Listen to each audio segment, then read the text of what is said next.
저는 올해 65신 김영숙입니다.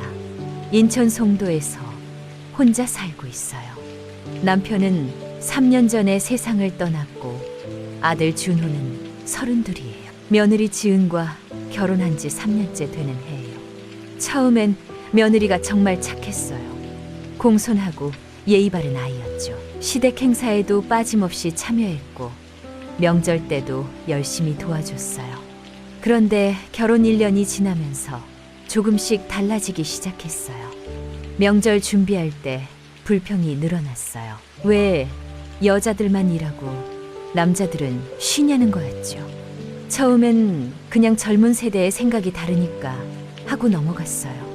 요즘 젊은 사람들은 평등을 중요하게 생각하잖아요. 하지만 불평은 점점 더 심해졌어요. 시댁 행사가 너무 많다는 거예요. 저희 집은 친척이 많은 편이라 결혼식, 돌잔치, 환갑잔치가 자주 있었거든요. 한 달에 한두 번은 뭔가 행사가 있었죠. 며느리는 그게 부담스러웠나 봐요. 회사 다니면서 시댁 행사까지 챙기려니 힘들었겠죠. 올해 추석이 다가왔어요. 이번에도 큰 차례를 지내기로 했죠. 친척들이 20명쯤 모이는 자리였어요. 저희 집은 대대로 추석과 설에 큰 차례를 지냈거든요.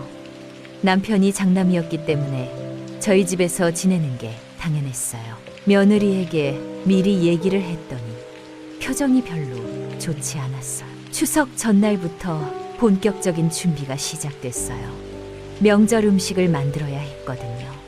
전도 부치고 나물도 무치고 탕도 끓여야 했어요. 며느리도 와서 도와줬지만 내내 인상을 쓰고 있었어요. 음식까지 수가 너무 많다며 불평했어요.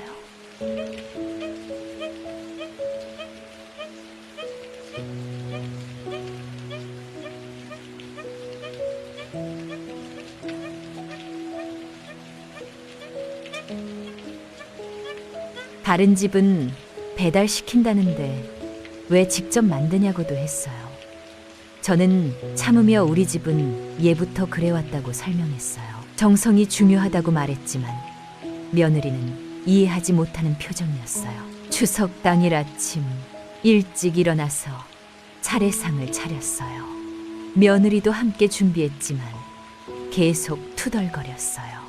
명절이 휴일인데 더 힘들다는 거였죠. 차례를 지내고 식사를 한 후 친척들이 오셔서 떡을 나눴어요. 며느리는 주방에서 다른 며느리들과 함께 설거지를 했어요. 그때 며느리가 힘들다며 명절만 되면 스트레스라고 하는 목소리가 들렸어요. 저는 못 들은 척하고 넘어갔어요. 젊은 사람들끼리 푸념하는 거야. 당연하니까요. 친척들이 다 가신 후 며느리가 소파에 털썩 앉았어요. 완전히 지친 표정이었죠. 아들이 걱정스럽게 괜찮냐고 물었지만 며느리는 짜증 섞인 목소리로 대답했어요. 매번 이렇게 힘들 거냐고 물었어요. 저는 거실 한쪽에 조용히 앉아 있었어요. 며느리가 저를 쳐다보더니 입을 열었어요. 말씀 좀 드려도 되냐고 물었죠. 저는 그러라고 했어요. 그런데 며느리가 이제 집안 대소사 전부 빠지면 안 되냐고 물었어요. 갑작스러운 말에 저는 깜짝 놀랐어요. 무슨 소리냐고 물었더니 명절도 제사도 경조사도 다 빠지고 싶다는 거예요. 너무 힘들다는 이유였어요.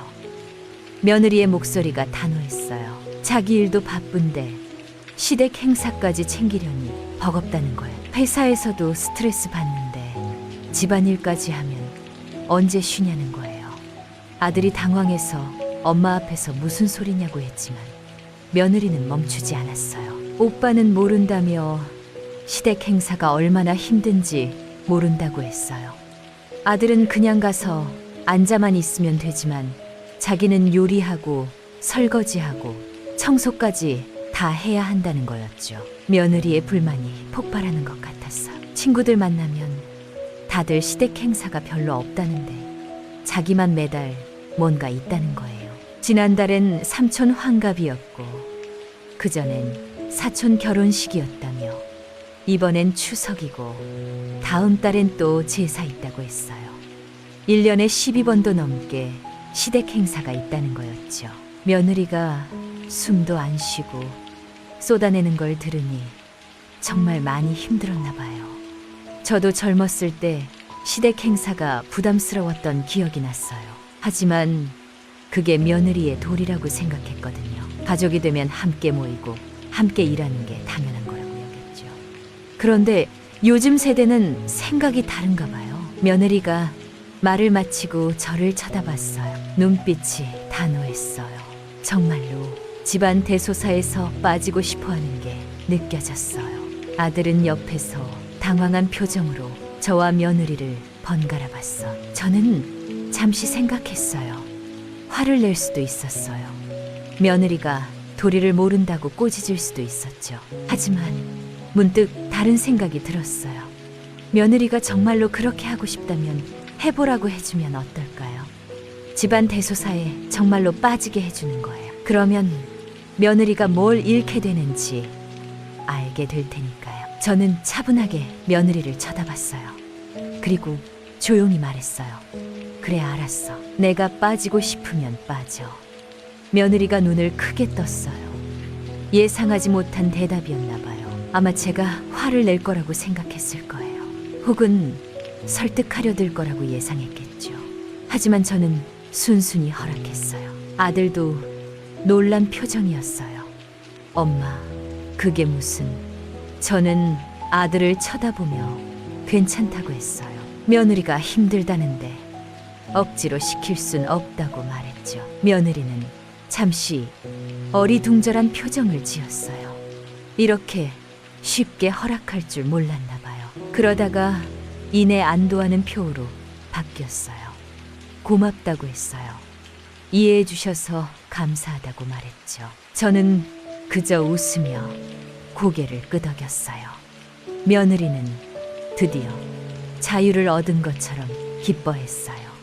아들은 여전히 걱정스러운 표정이었지만 더 이상 말하지 않았어요. 그날 밤 집으로 돌아와서 생각했어요. 이제부터 며느리를 정말로 집안 대소사에서 빼줄 거예요. 완전히 빼줄 거예요. 명절에도 부르지 않고 제사에도 부르지 않고 경조사에도 부르지 않을 거예요.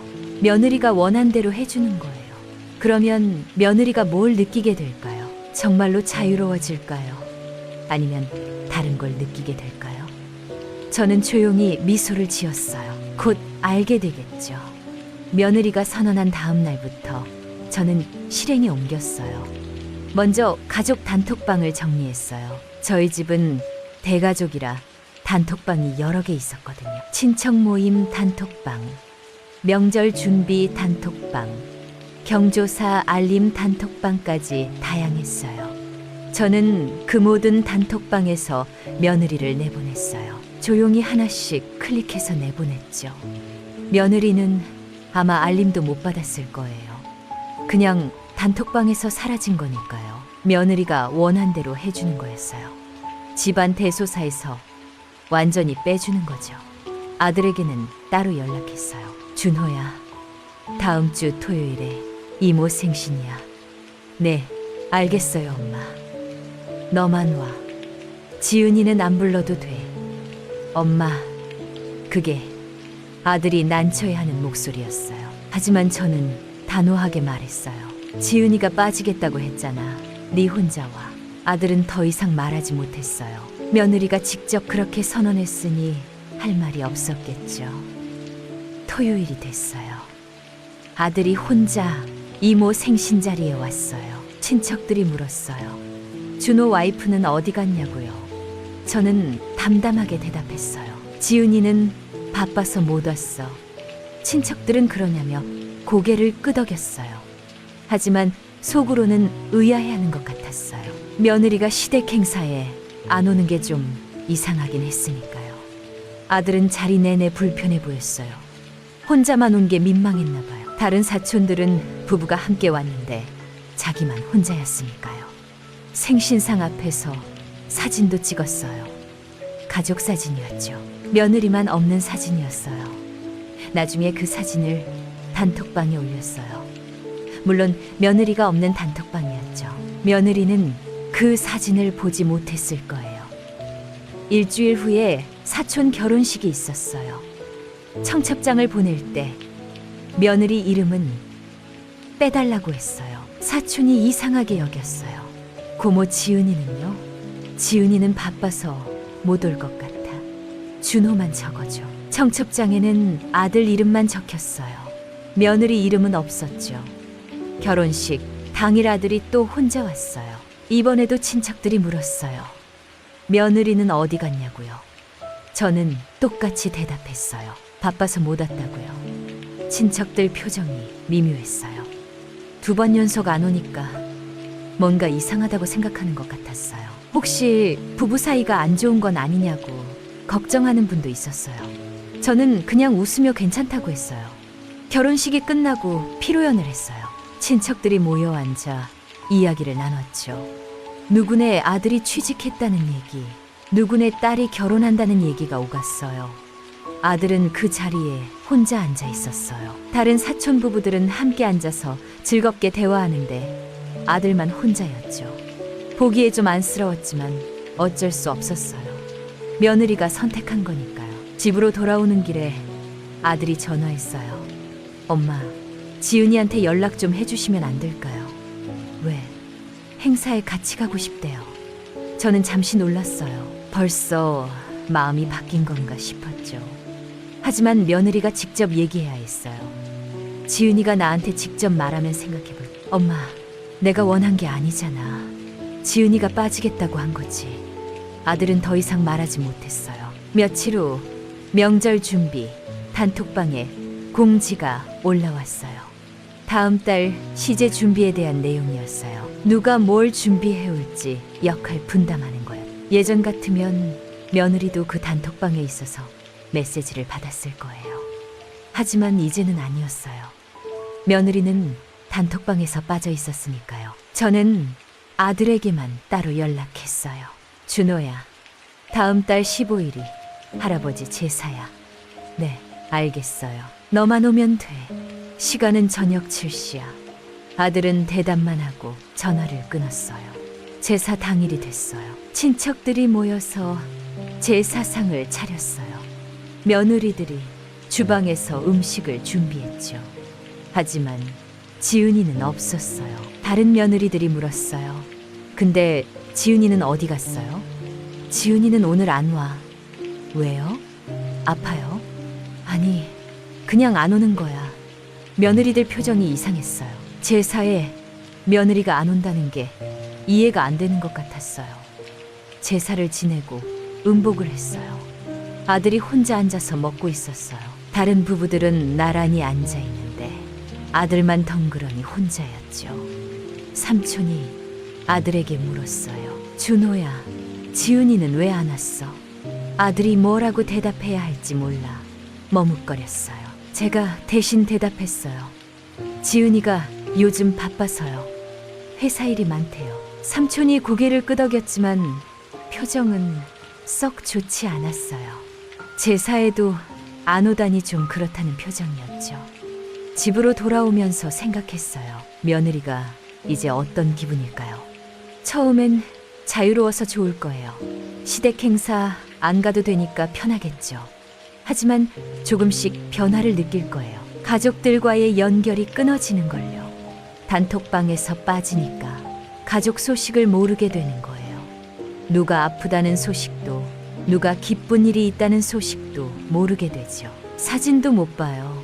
가족들이 모여서 찍은 사진에 자기만 없는 거예요.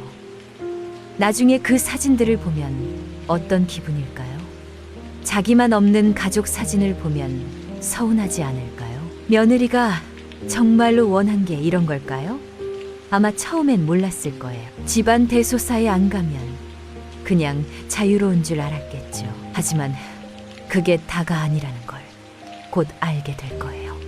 집안 대소사는 단순히 일만 하는 자리가 아니거든요. 가족들과 만나고 이야기하고 관계를 쌓는 자리예요. 그 자리에 없으면 관계에서도 빠지게 되는 거죠. 며느리는 아마 그걸 천천히 깨닫게 될 거예요. 너무 늦기 전에 깨달았으면 좋겠어요. 하지만 저는 먼저 다가가지 않을 거예요.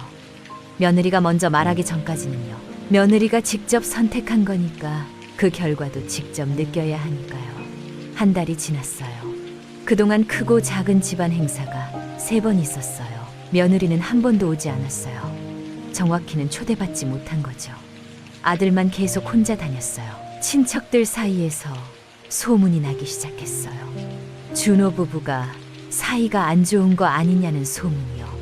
며느리가 계속 안 오니까 그렇게 생각하는 거예요. 저는 그냥 내버려뒀어요.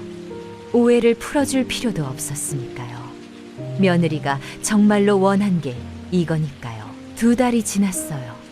제 칠순 잔치 준비가 시작됐어요. 사실 칠순 잔치는 크게 하고 싶지 않았어요. 하지만 친척들이 꼭 하자고 해서 준비하게 됐죠. 호텔 연회장을 예약하고 친척들에게 초대장을 돌렸어요. 약 10명 정도 오기로 했어요. 초대장을 준비할 때 며느리 이름은 빼달라고 했어요. 예식장 담당자가 이상하게 여겼어요. 어머님, 며느님 성함도 넣어야 하는 거 아닌가요? 아니에요. 아들 이름만 넣어주세요. 담당자는 고개를 갸우뚱했지만 제 말대로 했어요. 초대장에는 아들 이름만 적혔어요. 며느리 이름은 어디에도 없었죠.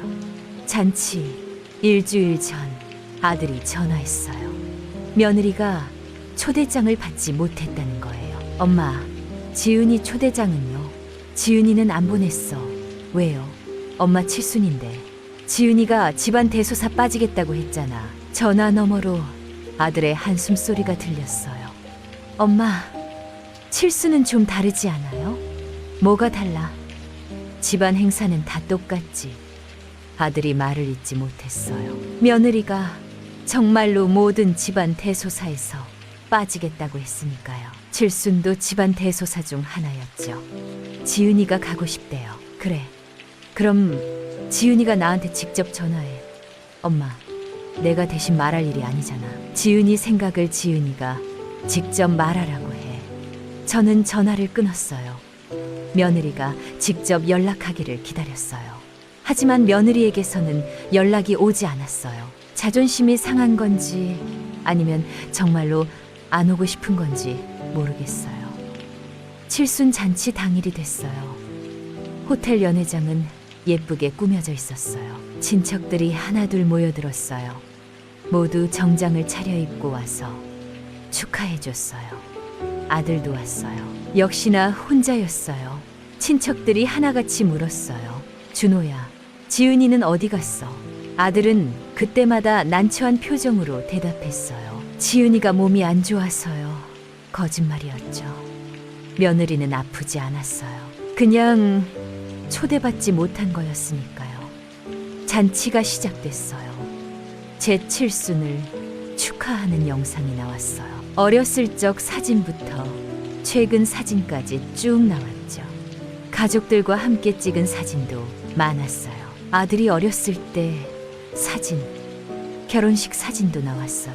하지만 최근 1년간의 사진에는 며느리가 없었어요. 모든 가족 사진에 며느리만 빠져 있었죠. 친척들이 그걸 눈치챘을 거예요. 며느리가 왜 사진에 없는지 궁금해했을 거예요. 케이크 커팅을 하고 다 같이 사진을 찍었어요. 10명이 넘는 사람들이 모여서 찍는 대가족 사진이었어요. 저는 가운데 앉았고 아들은 제 옆에 섰어요. 다른 며느리들은 모두 남편 옆에 서 있었는데 아들 옆자리만 비어 있었어요. 사진사가 이상하게 여기며 물었어요. 며느님은 어디 계세요? 제가 대답했어요. 오늘 못 왔어요. 그냥 찍어요. 사진이 찍혔어요. 며느리 자리만 비어 있는 사진이었죠.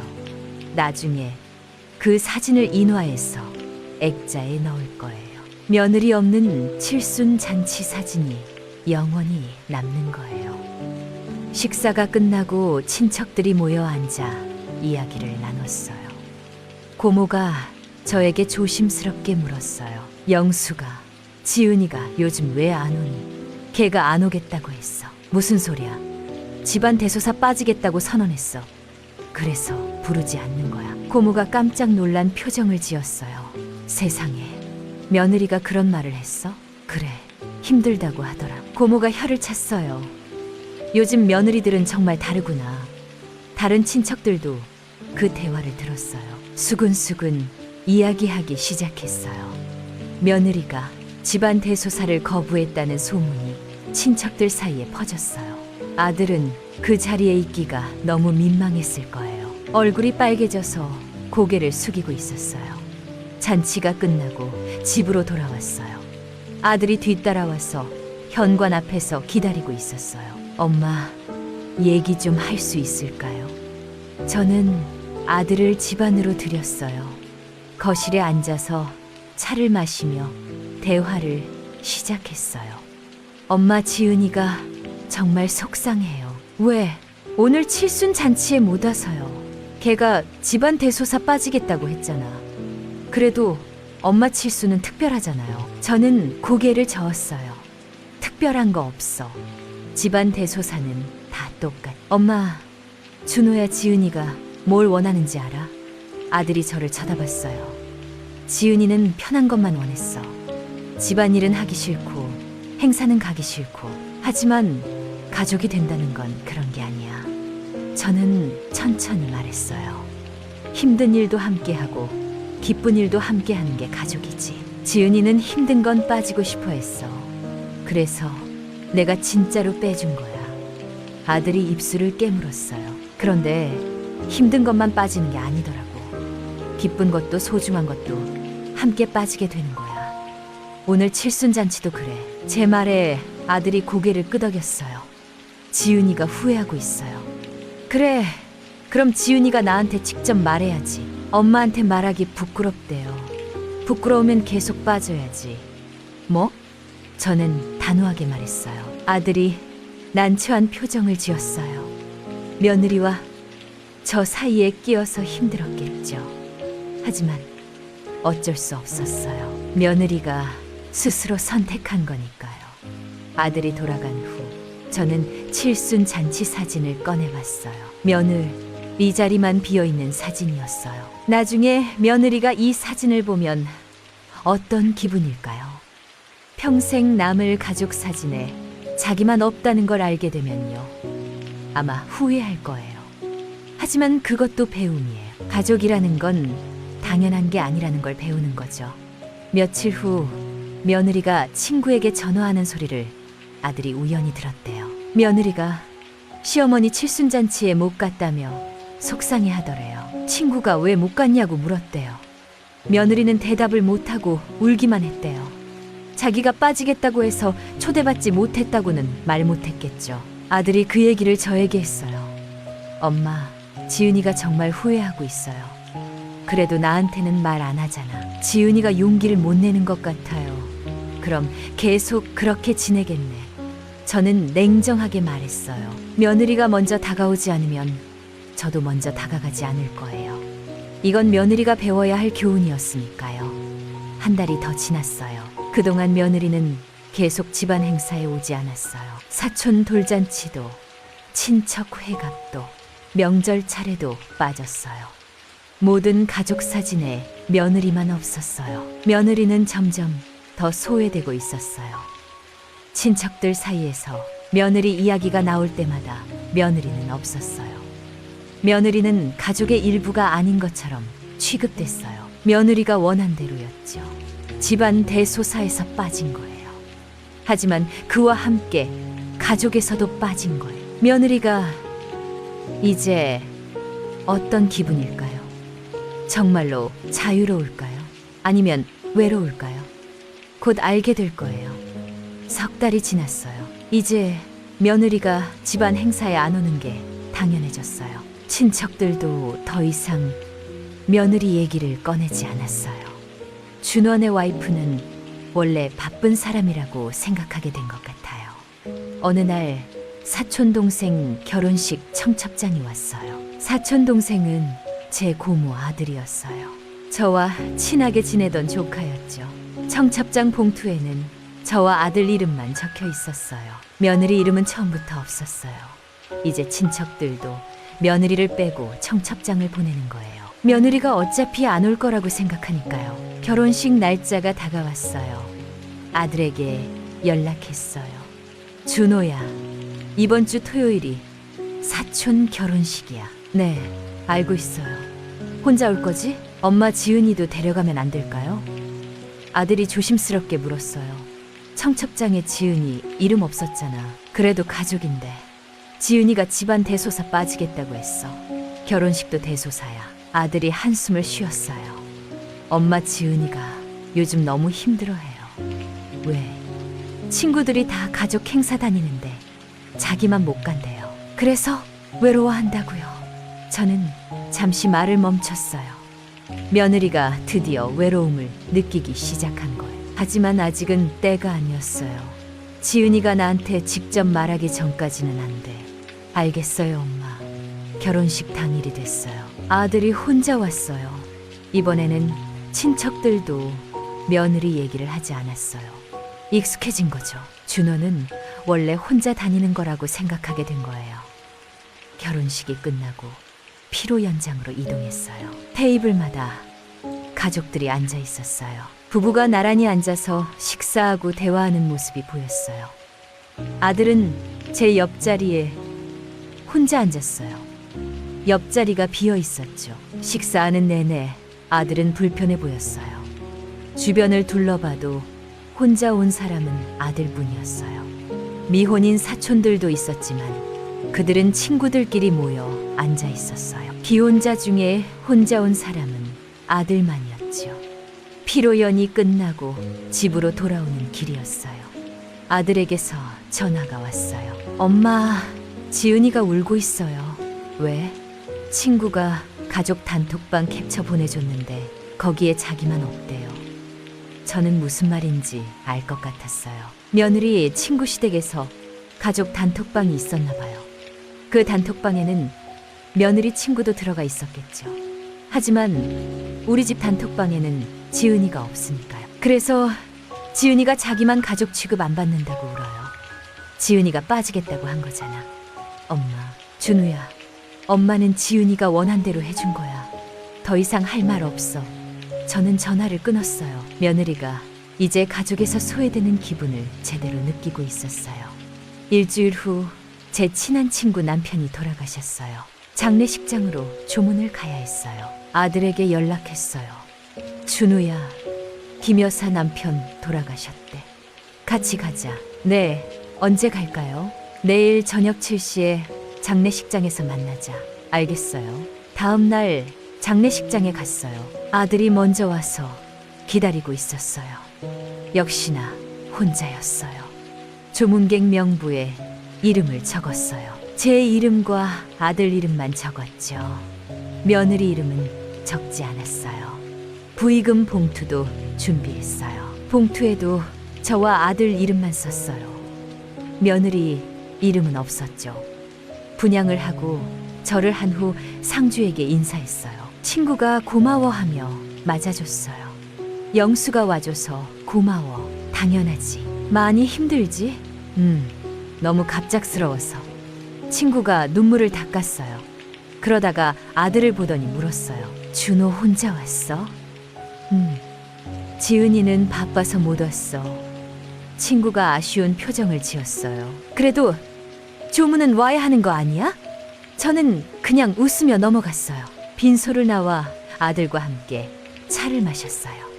아들이 조심스럽게 말했어요. 엄마, 부의금 봉투에 제 이름만 있던데요. 그렇게 썼어. 지은이 이름도 넣어야 하는 거 아니에요? 지은이가 조문 안 왔잖아. 그래도 부부니까. 준호야, 경조사는 직접 참석한 사람 이름을 쓰는 거야. 안 온 사람 이름까지 쓸 필요 없지. 아들이 더 이상 말하지 못했어요. 집으로 돌아오는 길에 생각했어요. 경조사는 관계를 이어가는 중요한 자리예요. 누가 아플 때 찾아가고, 누가 기쁠 때 축하하고, 누가 슬플 때 위로하는 거죠. 그런 자리에 계속 빠지면 관계도 끊어지는 거예요. 며느리는 그걸 이제 느끼고 있을 거예요. 며칠 후 아들이 집으로 찾아왔어요. 표정이 심각했어요. 엄마, 지은이랑 얘기 좀 해주실 수 있어요? 왜? 지은이가 요즘 우울증 같아요. 무슨 소리야? 맨날 울고 밥도 안 먹고 외출도 안 하려고 해요. 아들이 걱정스러운 얼굴이었어요. 지은이가 뭐래? 자기만 가족한테 버림받았다고 해요. 버림받은 게 아니라 본인이 빠지겠다고 한 거잖아. 알아요. 그런데 지은이가 그때 이렇게 될 줄 몰랐대요. 저는 한숨을 쉬었어요. 며느리가 후회하고 있다는 건 알겠어요. 하지만 아직 제게 직접 말하지 않았어요. 준호야, 지은이가 나한테 직접 말해야 해. 무슨 말이요? 미안하다고, 잘못했다고 말이야. 그리고 다시 가족 행사에 참여하고 싶다고 말해야지. 아들이 고개를 끄덕였어요. 제가 지은이한테 말해볼게요. 그래, 지은이가 마음 정리되면 나한테 연락하라고 해. 아들이 돌아간 후 창밖을 봤어요. 며느리가 이제 진짜 후회하고 있나 봐요. 가족에서 소외되는 게 얼마나 외로운 일인지 깨달은 거죠. 처음엔 자유로워서 좋았을 거예요. 시댁 행사 안 가도 되니까 편했겠죠. 하지만 시간이 지나면서 다른 걸 느꼈을 거예요. 가족 사진에 자기만 없는 걸 보면서요. 친구들은 다 가족 단톡방에 있는데 자기만 없는 걸 알면서요. 경조사에 이름도 올라가지 않는 걸 보면서요. 며느리는 이제 알았을 거예요. 집안 대소사는 단순히 일만 하는 자리가 아니라는 걸요. 가족이라는 관계를 이어가는 소중한 시간이라는 걸요. 며느리가 용기 내서 저에게 말하기를 기다렸어요. 진심으로 사과하고 다시 시작하고 싶다고 말하기를요. 그때까지 저는 기다릴 거예요. 며느리가 스스로 깨닫고 선택하기를요. 넉 달이 지났어요. 저는 이제 나이도 있고 해서 재산 정리를 시작하기로 했어요. 언제 무슨 일이 생길지 모르니까 미리 준비하는 게 좋다고 생각했거든요. 변호사 사무실을 찾아갔어요. 유언장을 작성하고 재산 분배 계획을 세우려고요. 어머님, 자녀분이 몇 명이세요? 아들 하나 있어요. 며느님도 계시고요. 네, 있긴 한데 저는 잠시 말을 멈췄어요. 며느리를 재산 분배에 포함시켜야 하나 고민이 됐어요. 며느리는 지금 가족 행사에 한 번도 안 오고 있었으니까요. 며느님도 상속 계획에 포함하시나요? 일단 아들 명의로만 할게요. 알겠습니다. 서류를 작성했어요. 송도 아파트는 아들 명의로 증여하기로 했어요. 예금도 일부 아들 계좌로 옮기기로 했죠. 모든 서류에 아들 이름만 적었어요. 며느리 이름은 어디에도 없었어요. 일주일 후 아들을 불러서 계획을 설명했어요. 준호야, 엄마가 재산 정리를 시작하려고 해. 갑자기 왜요? 나이도 있고 미리 준비하는 게 좋을 것 같아서. 아들이 불안한 표정을 지었어요. 엄마, 어디 아프세요? 아니야, 건강해. 그냥 미리 준비하는 거야. 저는 서류를 꺼내 보여줬어요. 이 아파트를 내 명의로 증여하려고 해. 엄마, 그리고 예금도 일부 내 계좌로 옮길 거야. 아들이 서류를 받아들였어요. 그런데 서류를 보더니 표정이 이상해졌어요.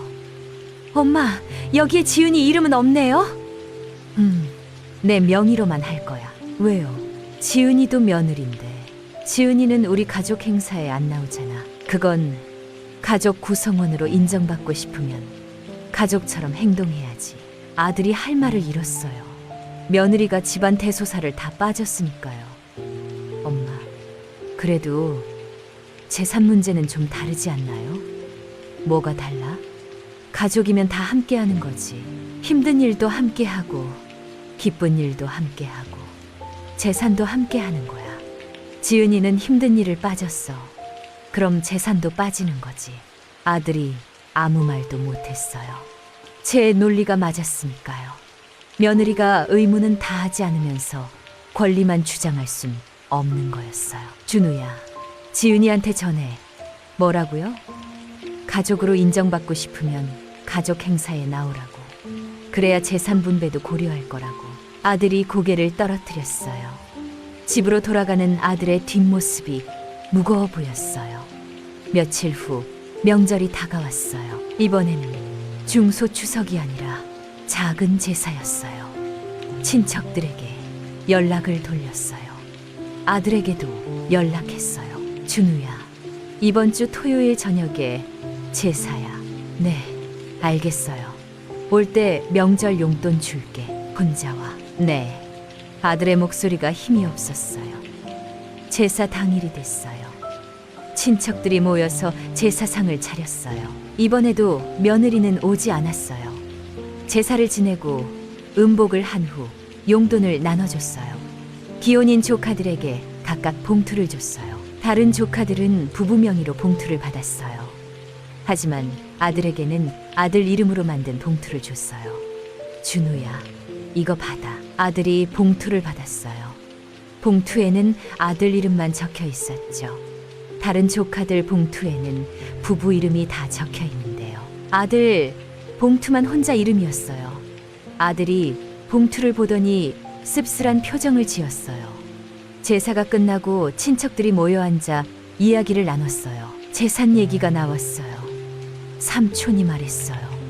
요즘 재산 증여를 미리미리 해야 한다더라고. 세금도 아끼고 고모가 맞장구 쳤어요. 맞아.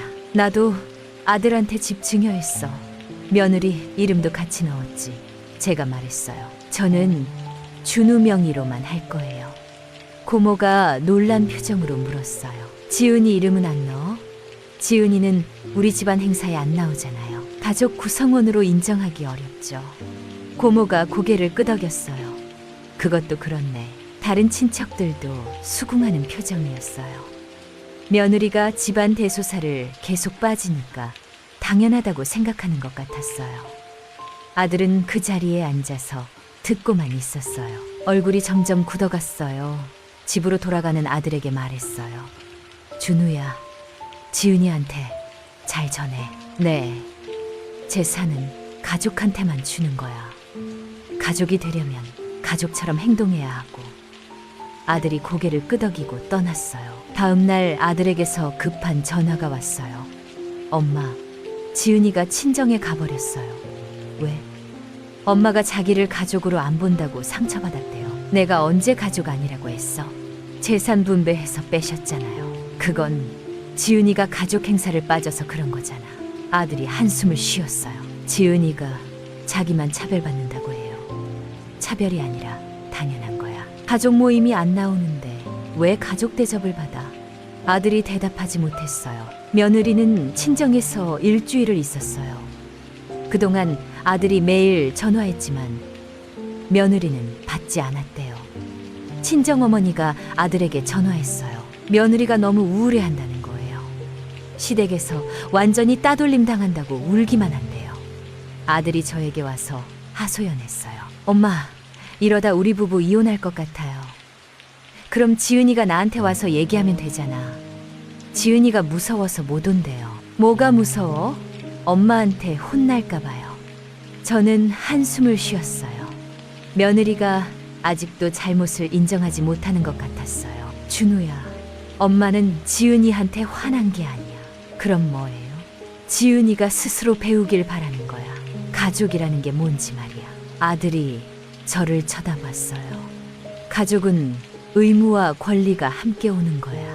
힘든 일도 함께하면 기쁜 일도 함께하는 거지. 지은이는 힘든 것만 빠지려고 했어. 그래서 기쁜 것도 함께 빠지게 된 거고. 아들이 천천히 고개를 끄덕였어요. 지은이한테 전해. 엄마가 기다리고 있다고. 지은이가 진심으로 가족이 되고 싶어하면 언제든 받아주겠다고. 아들이 눈물을 글썽이며 대답했어요. 네, 엄마. 제가 지은이한테 잘 말해볼게요. 며칠 후 아들이 다시 전화했어요. 엄마, 지은이가 엄마 뵙고 싶대요. 그래? 직접 사과하고 싶대요. 알았어. 언제 올래? 이번 주말에 같이 가도 될까요? 그래 와. 드디어 며느리가 용기를 낸 것 같았어요. 직접 저를 만나서 얘기하고 싶다는 거였죠. 저도 며느리와 진지한 대화를 나눌 준비가 됐어요. 며느리가 정말로 깨달았는지 확인하고 싶었어요. 가족이라는 게 무엇인지 이해했는지요. 주말을 기다리며 생각했어요. 며느리가 진심으로 뉘우친다면 다시 기회를 줄 거예요. 하지만 그냥 재산 때문에 마지못해 오는 거라면 소용없었어요. 진심이 중요했어요. 가족이 되고 싶은 진심 말이에요. 주말이 됐어요. 아들과 며느리가 함께 집으로 왔어요. 초인종이 울렸을 때 가슴이 두근거렸어요. 며느리를 제대로 마주하는 게 몇 달 만인지 모르겠어요. 문을 열었어요. 며느리가 서 있었어요. 얼굴이 많이 상해 있었어요. 살도 빠지고 눈도 푹 꺼진 것 같았어요. 몇 달 동안 많이 힘들었나 봐요. 어서 와, 들어와. 저는 평소처럼 자연스럽게 말했어요. 며느리가 조심스럽게 안으로 들어왔어요. 거실 소파에 앉았어요. 저는 차를 준비해서 가져왔어요. 며느리가 차를 받아들며 고개를 숙였어요. 한동안 아무도 말을 하지 않았어요. 침묵이 흘렀어요. 며느리가 먼저 입을 열었어요. 어머니, 죄송해요. 목소리가 떨리고 있었어요. 뭐가? 제가 정말 잘못 생각했어요. 며느리의 눈에서 눈물이 떨어졌어요. 집안 대소사가 그냥 귀찮은 일인 줄만 알았어요. 힘들고 피곤한 일이라고만 생각했어요. 며느리가 손수건으로 눈물을 닦았어요. 그런데 그게 아니었어요. 그게 가족이 함께하는 시간이었는데 저는 그걸 거부한 거예요. 저는 조용히 며느리의 말을 들었어요. 처음엔 좋았어요. 시댁 행사 안 가도 되니까 편했어요. 친구들 만나고 제가 하고 싶은 일하고 자유로웠어요. 며느리가 말을 이었어요. 그런데 시간이 지나면서 이상했어요. 친구들은 다 가족 얘기를 하는데 저는 할 얘기가 없는 거예요. 시댁 식구들 소식도 모르고 친척들 얼굴도 기억이 안 나고 며느리의 목소리가 점점 작아졌어요. 제일 힘들었던 건 사진이었어요. 어머니 칠순 잔치 사진을 나중에 봤어요. 준호 오빠가 핸드폰에 저장해 둔 걸 봤는데 거기에 저만 없더라고요. 며느리가 흐느끼기 시작했어요. 온 가족이 다 모여서 웃고 있는데 저만 없었어요. 그 사진을 보는 순간 깨달았어요. 제가 가족에서 빠진 거구나. 저는 며느리를 조용히 바라봤어요. 며느리가 정말로 깨달은 것 같았어요. 친구 지수가 말했어요. 며느리가 코를 풀며 말을 이었어요.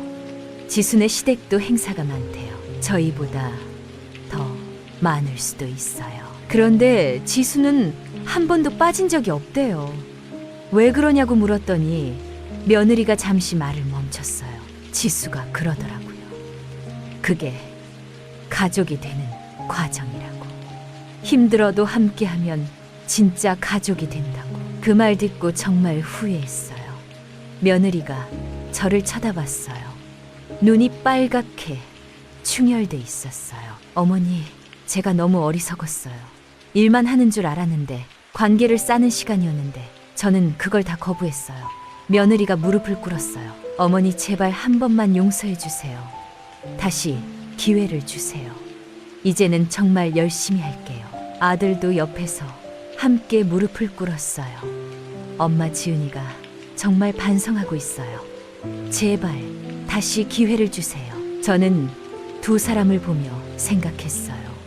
며느리의 사과가 진심인지 확인하고 싶었어요. 지은아, 일어나. 며느리가 고개를 들었어요. 앉아서 얘기하자. 며느리와 아들이 다시 소파에 앉았어요. 저는 천천히 말하기 시작했어요. 지은아, 엄마가 왜 이렇게 했는지 알아? 제가 잘못했어요. 그것만은 아니야. 며느리가 의아한 표정을 지었어요. 엄마는 내가 배우길 바랐어. 가족이라는 게 뭔지 말이야. 저는 차를 한 모금 마셨어요. 가족은 편한 것만 함께하는 게 아니야. 힘든 것도 함께하고 슬픈 것도 함께하고 기쁜 것도 함께하는 거지. 너는 힘든 것만 빠지려고 했어. 그래서 엄마가 진짜로 빼준 거야. 며느리가 고개를 끄덕였어요. 그랬더니 어떻게 됐어? 외로웠어요. 왜? 가족이 아닌 것 같았어요. 맞아.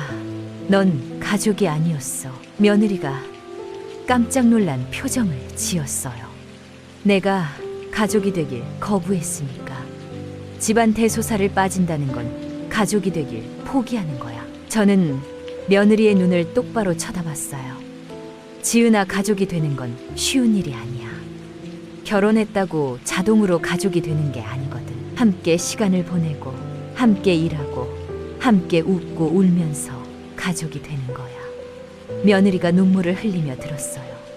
너는 그 과정을 거부했어. 그러니까 가족이 될 수 없었던 거지. 이제 알겠어? 며느리가 고개를 끄덕였어요. 네, 어머니. 이제 알겠어요. 정말이요? 네. 제가 정말 어리석었어요. 며느리가 다시 눈물을 닦았어요. 어머니, 이제라도 늦지 않았을까요? 다시 가족이 될 수 있을까요? 저는 잠시 생각했어요. 며느리가 진심으로 뉘우치는 것 같았어요. 지은아, 엄마가 조건을 하나 걸게. 네, 말씀하세요. 앞으로 집안 대소사에 빠지지 마. 명절도 제사도 경조사도 다 나와. 힘들어도 참고 피곤해도 참고. 며느리가 단호하게 대답했어요. 네, 꼭 그럴게요. 약속드려요. 그리고 하나 더. 네, 불평하지 마. 힘들어도 웃으면서 해. 그게 진짜 가족이 되는 거야. 며느리가 눈물을 흘리며 고개를 끄덕였어요. 네, 어머니. 꼭 그렇게 할게요. 정말 열심히 할게요. 저는 며느리의 손을 잡았어요. 지은아, 엄마가 널 미워해서 이런 게 아니야. 널 가족으로 받아들이고 싶어서 그런 거야. 진짜 가족이 되려면 이 과정이 필요했어. 며느리가 제 손을 꼭 잡았어요. 어머니, 감사해요. 깨닫게 해주셔서 감사해요. 이제 정말 좋은 며느리가 될게요. 아들도 옆에서 눈물을 흘렸어요. 엄마, 감사합니다. 지은이가 변할 수 있게 해주셔서요. 저는 두 사람을 보며 미소를 지었어요. 이제야 진짜 가족이 될 수 있을 것 같았어요. 며느리가 진심으로 깨달았으니까요. 지은아, 다음 주 토요일에 사촌 환갑이야. 네, 꼭 갈게요. 며느리가 밝게 대답했어요. 예전과는 완전히 다른 표정이었어요. 그리고 다음 달에 제사도 있어. 네, 그것도 갈게요. 미리 준비하는 거 도와드릴게요. 며느리가 적극적으로 말했어요. 저는 흐뭇했어요. 며느리가 정말로 변한 것 같았어요. 그리고 가족 단톡방에 다시 초대할게. 정말요? 감사해요, 어머니. 며느리가 정말 기뻐했어요. 그 모습을 보니 뿌듯했어요. 며느리가 가족 단톡방에 얼마나 들어가고 싶어 했는지 알 수 있었어요. 그날 저녁 며느리와 아들이 돌아간 후 생각했어요. 가끔은 이렇게 냉정하게 대하는 것도 필요한 것 같아요. 말로만 타이르는 것보다 직접 경험하게 하는 게 더 효과적이었어요. 며느리는 이제 알았을 거예요. 가족이라는 게 얼마나 소중한지요. 함께 한다는 게 얼마나 의미 있는 일인지요. 며느리와 화해한 다음 날이었어요. 저는 가족 단톡방에 며느리를 다시 초대했어요. 몇 달 만에 며느리가 단톡방에 들어왔어요. 며느리가 첫 메시지를 보냈어요. 안녕하세요. 그동안 못 배워서 죄송했어요. 앞으로 열심히 하겠습니다. 친척들이 반갑게 맞아줬어요. 지은아, 오랜만이다. 어디 아팠니? 요즘 안 보이더라. 며느리가 정중하게 대답했어요. 죄송해요. 제가 정신이 없었어요. 이제 자주 뵐게요. 친척들의 반응이 따뜻했어요. 며느리도 그걸 느꼈을 거예요. 얼마나 그리웠을까요? 이 따뜻한 가족의 품이요. 다음 주 토요일 사촌 환갑 잔치가 있었어요. 며느리가 아침 일찍 전화했어요. 어머니, 오늘 몇 시에 출발하세요? 3시쯤 갈 거야. 제가 어머니 댁으로 먼저 갈게요. 같이 가요. 며느리가 적극적이었어요. 예전과는 완전히 달랐어요. 오후 2시쯤 며느리가 집으로 왔어요. 손에 과일 바구니를 들고 있었어요. 어머니, 이거 환갑 선물로 가져가려고요. 오, 준비성이 좋네. 며느리가 환하게 웃었어요. 함께 환갑 잔치에 갔어요. 친척들이 며느리를 보고 깜짝 놀랐어요. 몇 달 만에 보는 거였으니까요. 치은아, 오랜만이다. 어디 아팠어? 며느리가 정중하게 인사했어요. 죄송해요. 그동안 바빠서 못 뵀어요. 이제 자주 뵐게요. 친척들이 반가워했어요. 며느리가 정말 달라진 게 느껴졌어요. 환갑상을 준비할 때였어요. 며느리가 주방으로 들어가서 적극적으로 도왔어요. 다른 며느리들과 함께 음식을 나르고 설거지도 했어요. 불평 한마디 없이요. 오히려 웃으면서 일했어요. 지은아, 괜찮아. 힘들지 않아. 다른 며느리가 물었어요. 괜찮아요. 이런 게 가족이잖아요. 며느리의 대답에 저는 뭉클했어요. 정말로 깨달은 거예요. 환갑 잔치가 끝나고 단체 사진을 찍었어요. 이번에는 며느리도 함께였어요. 며느리가 아들 옆에 서서 활짝 웃었어요. 사진사가 셔터를 눌렀어요. 완벽한 가족 사진이 완성됐어요. 며느리도 당당하게 그 안에 있었어요. 집으로 돌아오는 길에 며느리가 말했어요. 어머니, 오늘 정말 행복했어요. 그래, 네, 가족들이랑 함께 있으니까 너무 좋았어요. 일은 힘들지 않았어? 힘들었어요. 근데 행복했어요. 며느리가 환하게 웃었어요. 이제 알겠어요. 가족이 함께 한다는 게 뭔지. 저는 며느리의 손을 꼭 잡았어요. 치은아, 엄마가 미안해. 왜요? 너무 냉정하게 대한 것 같아서. 며느리가 고개를 저었어요. 아니에요, 어머니. 그 덕분에 제가 배웠어요. 진짜 가족이 뭔지 알게 됐어요. 며느리의 눈에 눈물이 맺혔어요. 하지만 행복한 눈물이었어요. 일주일 후 제사가 있었어요. 며느리가 하루 전에 전화했어요. 어머니, 내일 제사 준비 도와드릴 게 있을까요? 괜찮아. 많지 않아. 아니에요. 제가 꼭 도와드리고 싶어요.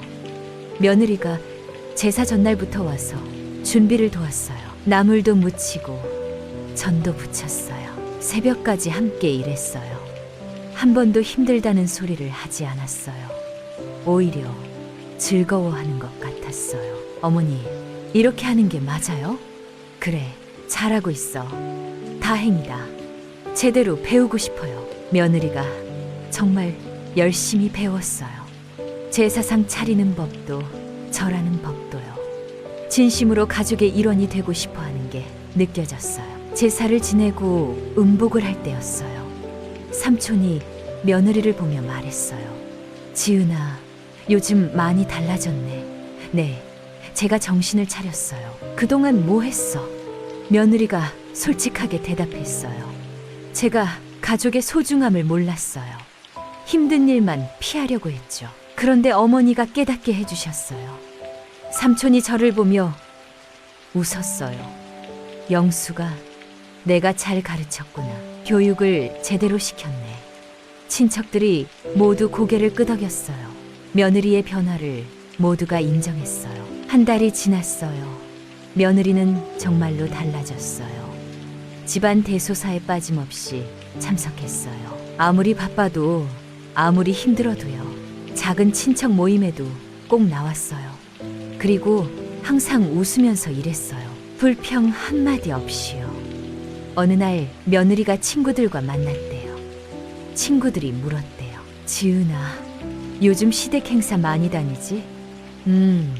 거의 매주가. 힘들지 않아? 며느리가 대답했대요. 힘들어. 근데 행복해. 친구들이 이상하게 여겼대요. 무슨 소리야. 전에는 그렇게 싫어했잖아. 며느리가 말했대요. 전에는 몰랐어. 그게 얼마나 소중한 시간인지, 가족과 함께 하는 게 얼마나 행복한 일인지. 친구들이 놀랐대요. 며느리가 완전히 달라졌다고요. 아들이 그 얘기를 저에게 전해줬어요. 엄마 지은이가 친구들한테 엄마 자랑했대요. 내가? 네. 어머니가 인생의 중요한 걸 가르쳐줬다고, 가족이 뭔지 알게 해줬다고. 저는 뭉클했어요. 며느리가 정말로 변한 거예요. 진심으로 가족의 의미를 깨달은 거예요. 2달 후 명절이 다가왔어요. 이번엔 큰 추석이었어요. 며느리가 일주일 전부터 준비를 시작했어요. 어머니, 제가 전 부치는 거 도와드릴게요. 나물도 제가 묻힐게요. 며느리가 적극적으로 나섰어요. 추석 당일 며느리는 새벽부터 와서 일했어요. 차례상을 차리고 음식을 준비했어요. 친척들이 오셨을 때도 웃으면서 맞이했어요. 설거지도 먼저 했어요. 친척들이 모두 감탄했어요. 영수가 며느리 정말 잘 됐다. 저렇게 열심히 하는 며느리 처음 봐. 저는 뿌듯했어요. 며느리가 진짜 가족이 된 거예요. 명절이 끝나고 며느리와 단둘이 앉았어요. 지은아, 오늘 정말 고생했어. 아니에요, 어머니. 당연한 거예요. 힘들지 않았어? 며느리가 웃으며 대답했어요. 힘들었어요. 근데 보람 있었어요. 가족들이랑 함께 했으니까요. 저는 며느리를 꼭 안아줬어요. 지은아, 이제 진짜 우리 가족이야. 며느리가 제 품에서 울었어요. 행복의 눈물이었어요. 며칠 후 저는 변호사 사무실을 다시 찾았어요. 재산 분배 계획을 수정하려고요. 어머님, 무엇을 도와드릴까요? 지난번에 작성한 서류 수정하려고 해요. 어떻게 수정하시겠어요? 며느리 이름도 넣어주세요. 변호사가 놀란 표정을 지었어요. 지난번엔 아드님 명의로만 하신다고 며느리가 달라졌어요. 이제 진짜 가족이 됐거든요. 변호사가 미소를 지으며 고개를 끄덕였어요. 서류를 수정했어요. 이번엔 아들과 며느리 이름이 함께 적혔어요. 공동 명의로 증여하기로 했어요. 며느리가 그럴 자격이 생긴 거예요. 가족으로 인정받을 자격이요. 집으로 돌아오면서 생각했어요. 처음엔 냉정해 보였을지 몰라요. 며느리를 집안 대소사에서 완전히 빼버렸으니까요. 하지만 그게 최선의 방법이었어요. 말로만 타이르는 것보다 직접 경험하게 하는 게 더 효과적이었죠. 며느리는 이제 알아요. 가족이라는 건 그냥 주어지는 게 아니라는 걸요. 함께 노력하고 함께 시간을 보내야 만들어지는 거라는 걸요. 의무와 권리는 함께 온다는 것도 배웠어요. 힘든 일을 함께 하면 기쁜 일도 함께 할 수 있다는 것도요. 그리고 가장 중요한 걸 깨달았어요. 가족과 함께하는 시간이 얼마나 소중한지요. 이제 며느리는 누구보다 열심히 집안일을 해요. 불평 없이 웃으면서요. 진심으로 가족을 사랑하게 됐으니까요. 저는 이제 며느리가 자랑스러워요. 어려운 시간을 견디고 성장한 며느리가요. 그리고 우리는 진짜 가족이 됐어요. 여러분께도 이 이야기가 교훈이 되길 바라. 가족은 당연한 게 아니에요. 함께 만들어가는 거예요. 힘든 일도 기쁜 일도 함께 하면서요. 그게 진짜 가족이에요. 구독과 좋아요 부탁드리며 이만 마치겠습니다. 감사합니다.